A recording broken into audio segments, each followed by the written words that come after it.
काय ग सुनबाई, पावसामुळं भाजीपाला नाही होय काय आणलेला?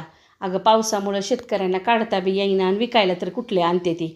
बरं असू दे, तू का नाही उसळीसाठी मूग भिजू घातले तर का नाही, तर त्या मुगाची आपण झणझणीत भाजी करून लई झटपट होती बरं का ती. तर त्याच्यासाठी का नाही कुकरमध्ये तेल घालायचं, जिरी मोहरी हिंगाची चांगली फोडणी करून घ्यायची.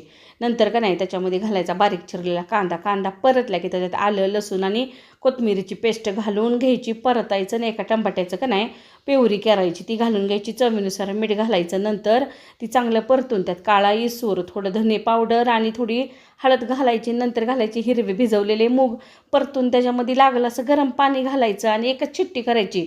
लगेच गॅस बंद करायचा, नाहीतर का नाही गाळ होते तर मूग बरं का. तर ही भाजी का नाही भाकरी चपाती कशासोबत बी भन्नाट लागती आणि झटपट होती. तर चला, आमच्या सुनबाईची भाजी कशी वाटली कमेंट करा. सबस्क्राईब केलं नसेल तर पटापटा करा की मग चला.